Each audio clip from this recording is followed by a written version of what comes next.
Discipline is a constant human awareness of the need for action and a conscious act by us to implement that action. Discipline is an awareness of the constant need for action and a conscious act to implement that action. If our awareness and our implementations occur at the same time, then we begin a valued sequence of disciplined activity. Now here's the other side of discipline. If there's considerable time that passes between the moment of awareness and the time of our implementation, then that is called procrastination. Procrastination, doing it tomorrow instead of today. Procrastination, an almost exact opposite of discipline. The voice within us says, get it done. Discipline then says, do it now. Do it to the best of your ability, today, tomorrow, and always, until finally the worthy deed becomes instinctive. Procrastination says later, tomorrow, whenever I get a chance. Procrastination also says do what is necessary to get by or to impress others. Do what you can, but not what you must. In every circumstance we face, we are constantly presented with these two choices. Do it now or do it later. Discipline and procrastination. A choice between a disciplined existence, bearing the fruit of achievement and contentment, or procrastination, the easy life for which the future will bear no fruit, only the bare branches of mediocrity. The rewards of a disciplined life are great, but they're often delayed until some time in the future. The rewards for the lack of discipline are immediate, but they are minor in comparison to the immeasurable rewards of consistent self-discipline. An immediate reward for lack of discipline is a fun day at the beach. A future reward of discipline is owning the beach. For most, we choose today's pleasure rather than tomorrow's fortune. So how can you get rid of the easy distractions? How can you keep your mind on what you're trying to do? How can you keep an attitude of doing it all and doing it now? How can you make the choice of discipline over procrastination? How can you stay focused on your ambitions? How can you avoid conversations at the water cooler? You can keep your focus on your work. You can get it done today instead of tomorrow. You've got to really work on your consistent self-discipline on a daily basis, or you'll find yourself distracted. Distracted by negative thoughts, distracted by negative people, distracted by water cooler chatter, and pretty soon, depending on the type of people you've associated with, distracted by your doubts within yourself. Never underestimate the power of influence and associations, and never underestimate the power of your own consistent self-discipline. Now let's take a closer look at discipline, at the 3 steps to becoming disciplined. First, true discipline is not the easiest option. Most people would rather sleep until 10 o'clock than get up at 6. It's easier to go to bed late, sleep late, show up late, leave early. It's easier not to read. It's easier to turn on the television than to open a book. It's easier to do just enough than to do it all. Waiting is always easier than acting. Trying is always easier than doing. Imagine what life would be like if we didn't have to make our bed in the morning, or keep our garage clean, or pay our taxes, or show up for work tomorrow. Wouldn't it be fascinating if we didn't have to do these things? Wouldn't it be fascinating? What do you suppose would become of us? You're right, not much.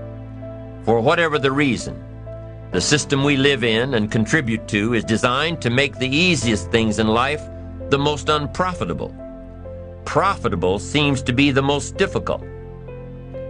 Our world is and always will be a constant battle between the life of ease and its momentary rewards and a life of discipline and its far more significant rewards.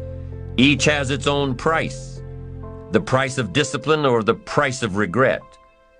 We will pay one or the other, What we wish we had done is the voice of regret, speaking in a sorrowful tone at a time when there is no going back. This is regret.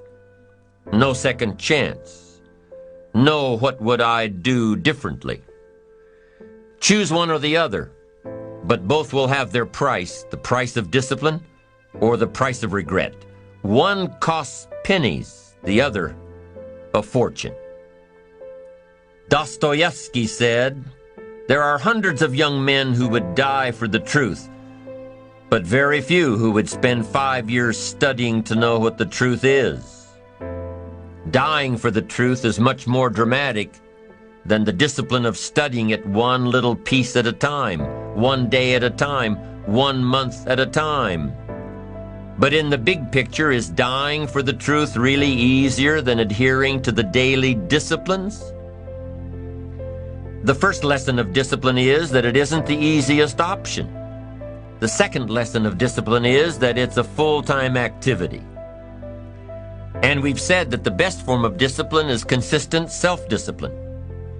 You see, the discipline that it takes to make your bed every day is the same discipline necessary for success in the world of business.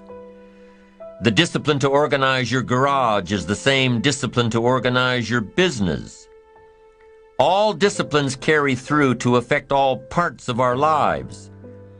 If we're disciplined in just one area and lazy in another, guess what?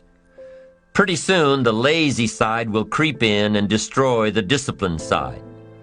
The bad habits in one area of our life will eventually destroy our self-discipline in the areas we've been working on. Consistency cannot be inconsistent. Discipline is the mind being trained to control our lives. Discipline is a set of standards which we've selected as a personal code of conduct. Discipline is imposing on ourselves the requirements for honoring these standards.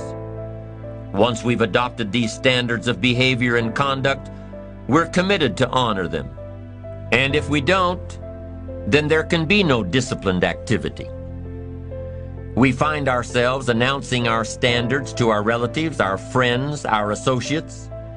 We shout our beliefs and condemn those who believe any differently, but then we don't walk the talk.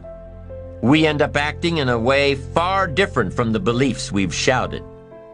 We tell our kids that the TV is rotting their minds, yet we spend our evenings in front of it. We tell our employees that they must take advantage of every minute of the working day, yet we spend 3 hours at lunch. Do as I say, not as I do. This is inconsistent. This leads to a loss of credibility among those who watch us. And more importantly, this leads to a loss of credibility within ourselves. The only thing worse than one who is inconsistent in applying their self-imposed disciplines is one who has never considered the need or the value of discipline at all. These people seem to wander aimlessly, changing procedures, changing standards, changing loyalties, and shifting frequently from one commitment to another, leaving behind a trail of broken friendships, unfinished projects, and unfulfilled promises, all because of a discipline that was either non-existent or imposed so infrequently that it was ineffective. Here's the third step to becoming consistently self-disciplined. Number 1 is realizing that discipline isn't the easiest option. Number 2, discipline is a full-time activity, day by day, every day. And the third step to becoming self-disciplined is really a philosophy that holds one of life's unique promises. Number 3 simply says, for every disciplined effort, there is a multiple reward. That's one of life's great arrangements. It's like the law of sowing and reaping. In fact, it's an extension of the biblical law that says if you sow well, you reap well. Now here's a unique part of the law of sowing and reaping. Not only does it suggest that we'll all reap what we've sown, it also suggests that we'll reap much more. Life is full of laws that both govern and explain behaviors. But this may well be the major law we need to understand. For every disciplined effort, a multiple reward. For every disciplined effort, a multiple reward. What a concept. If you render unique service, your reward will be multiplied. If you're fair and honest and patient with others, your reward will be multiplied. If you give more than you expect to receive, your reward is more than you expect. But remember, the key word here, as you might well imagine, is discipline. Everything of value requires care and attention. Everything of value requires discipline. Children require discipline. They must have a structure built for them. They must have boundaries to work within so they feel secure and comfortable to explore and grow. They must learn to recognize what's right and what's wrong, what's acceptable behavior, what's not acceptable. Children require unwavering discipline, consistent discipline, or they'll be confused as to how they're supposed to behave.